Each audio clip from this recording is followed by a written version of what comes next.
For 35 days, the world's most powerful nation basically froze itself. From December 22, 2018 to January 25, 2019, the United States government was partially shut down, stuck in a state of political gridlock. But this wasn't just a political story about closed monuments and procedural votes. It was a human crisis. For 800,000 federal workers, life was just suspended. Their paychecks stopped, but their bills didn't. This is the story of those families. The air traffic controllers, the scientists, the park rangers, the administrative staff, who were trapped in a national crisis, their lives held hostage by a political battle they wanted no part in. Imagine your income suddenly vanishing, not because you got fired, not because your company went under, but because the very institution you serve simply decided to stop functioning.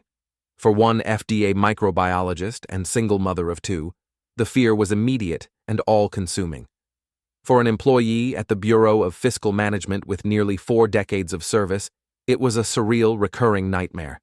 They, and hundreds of thousands of others, were facing a terrifying new reality. How do you survive when the system you uphold stops upholding you?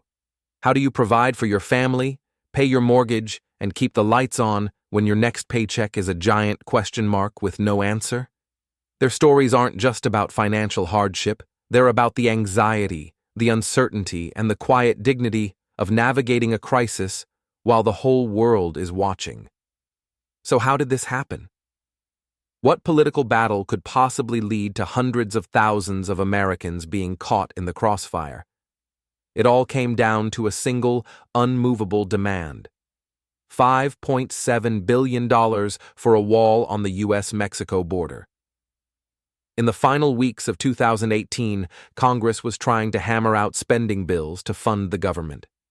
A bipartisan bill was on the table, and it looked like it was going to pass, keeping the lights on. But after facing heavy criticism for what some saw as abandoning a core campaign promise, President Donald Trump made his position crystal clear. He would not sign any spending bill that didn't include funding for the wall. What happened next was a high-stakes political staring contest. The House of Representatives, controlled by Republicans at the time, passed a bill with the wall funding. But in the Senate, it was dead on arrival. Democrats, and even some Republicans, were firmly against it, arguing that federal workers shouldn't be used as bargaining chips. The two sides dug in their heels.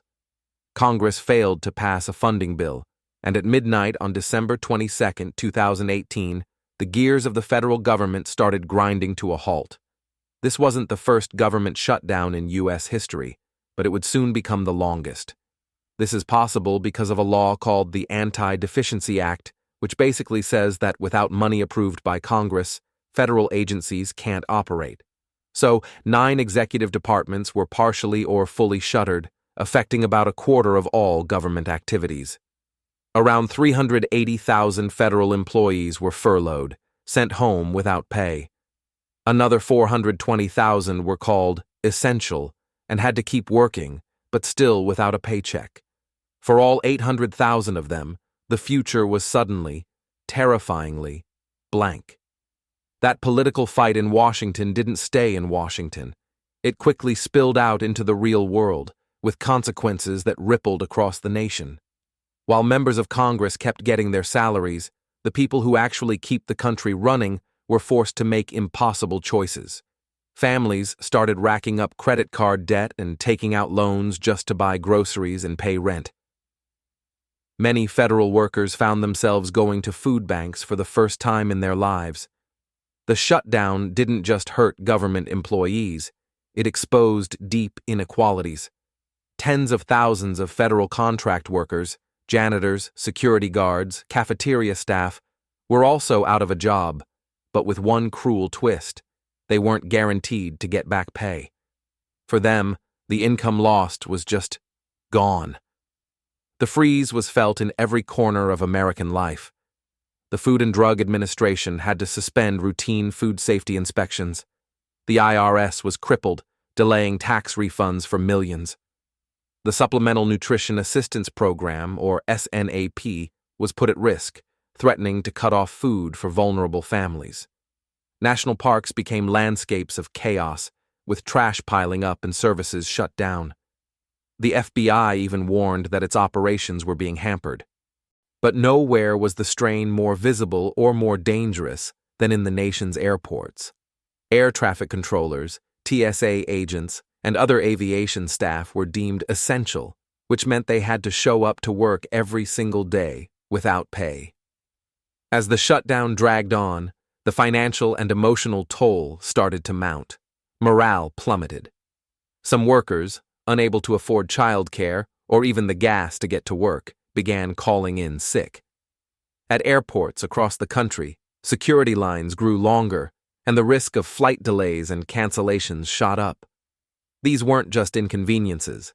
They were signs that the country's critical infrastructure was starting to buckle. The very people in charge of keeping millions of travelers safe were in a personal crisis, their focus fractured by the crushing stress of an uncertain future. As January wore on, the pressure cooker was about to explode.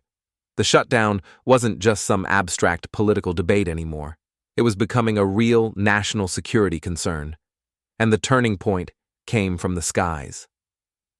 On January 25, 2019, the 35th day of the shutdown, the Federal Aviation Administration had to temporarily stop incoming flights at New York's LaGuardia Airport, one of the busiest in the country. Similar delays were popping up in Philadelphia and Newark. The reason? A shortage of air traffic controllers. The system was at its breaking point. The unions for flight attendants, pilots, and air traffic controllers put out a joint, dire warning. We are on the brink. They called the situation a threat to the safety and security of the entire air travel system. That very same day, the dam of political stubbornness finally broke. Facing a crumbling aviation system and intense public pressure, President Trump announced he'd reached a deal with congressional leaders to temporarily reopen the government for 3 weeks. The deal included zero new funding for a border wall. Later that day, the House and Senate both passed the funding measure. The president signed it into law, and just like that, the longest government shutdown in U.S. history was over. The immediate crisis was averted. Federal workers would finally get their back pay, thanks to a law passed to ensure it. But the resolution felt fragile. The president himself said he might just shut the government down again or declare a national emergency if he didn't get a deal on wall funding by the new deadline. The end of the shutdown didn't feel like a solution. It felt more like a temporary truce. The 35-day freeze cost the American economy at least $11 billion. Out of that, an estimated $3 billion in economic activity was lost forever. But the true cost can't be measured in just dollars and cents. It's measured in the sleepless nights of 800,000 families. It's measured in the credit card debt they racked up, the savings they drained, and the long-term financial harm done to people who were just doing their jobs. It's measured in the stress and anxiety that stuck around long after the paychecks started up again. The shutdown was a stark reminder of how interconnected everything is, how a political stalemate in Washington can lead to a family struggling to find food in a small town, or bring the world's most complex aviation system to a standstill. It also showed the incredible dedication of public servants who kept on protecting the country, even when their own livelihoods were on the line. The government reopened, but the scars remained. And it left us all with a lingering, unsettling question. The political divides that caused the crisis haven't gone anywhere.